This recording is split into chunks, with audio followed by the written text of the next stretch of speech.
Chapter 9. The Man in the Jipijapa Hat. It was about a week before Praiseworthy and Jack reached the diggings. They had caught the 4 o'clock riverboat at the end of the long wharf. Dr. Buckbee came to see them off, but he was staying behind in San Francisco. I'm going to wait for Cut-Eye Higgins, he said. He's bound to turn up with my map. I'll meet every ship that comes in until I get my hands on that scoundrel. That night, in their stateroom, Jack polished his horn spoon. Praiseworthy had let him buy it on the wharf with a pinch of gold dust. Finally, Jack tucked it inside his belt and looked at himself in the mirror. All he lacked was a red flannel shirt and a floppy hat. A beard was out of the question, at least for the time being. He glanced at Praiseworthy. He wondered what his partner would look like with his whiskers grown out and a revolver in his belt. Praiseworthy was as tall as Quartz Jackson and as straight as an awning post. There were even sun creases forming in the corner of his eyes. Yes, sir, Jack thought. Praiseworthy would make a fine-looking gent. Their adventure in barbering had paid expenses nicely.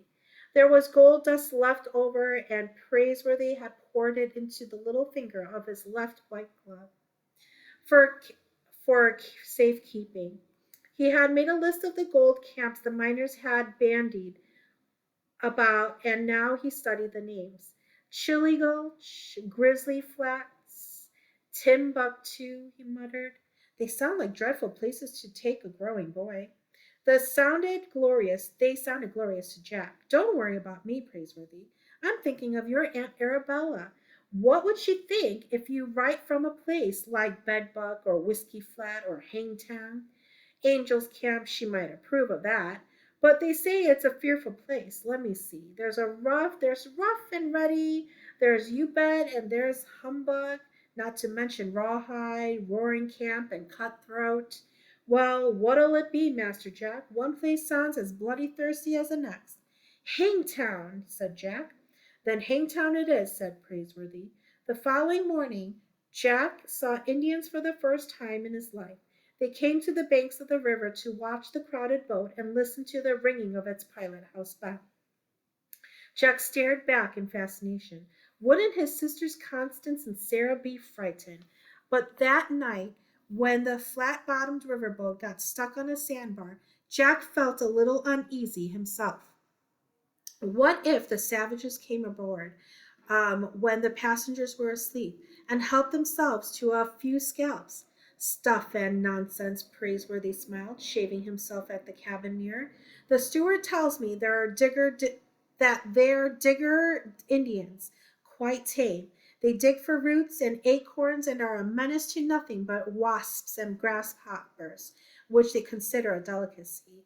With one sandbar and another, it was 2 days before Sacramento City came into view. A shore cannon went off, raising a cloud of dust to announce the arrival of the boat. Townspeople flocked to the river. Praiseworthy and Jack carried their picks and shovels, gold pans, and carpet bags through the crowd. It was the end of June, and the valley shimmered with heat. Wooden awnings stretched over the store fronts like eye shades.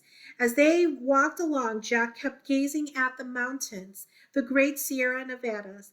They stood dark blue and purple against the hot morning sky. That must be where the gold was, Jack thought, and fresh hope shot through him. They were almost there, weren't they? A stage was leaving for the mines at 2 o'clock. To raise their fare, the butler and the boy had no choice but to sell off a pick and a shovel. Mining tools were in great demand, and prices were astonishing. The pick and shovel brought $100 each. After paying their stage fare, Praiseworthy poured the gold dust left over into the tips of all 5 fingers of his left glove. He had difficulty getting his hands in, but he made it. His left hand felt as heavy as an anvil. The dust was their grub stake, and he had no intentions of losing it to some rascal along the way. We ought to carry a gun, Praiseworthy, a four-shooter. There's no time for that now, Master Jack. They were the last passengers to board the stagecoach. They had hardly taken their seats when the driver, a bandy-legged man in old buckskin, snapped his whip. The horses bolted, and they were off to the diggings.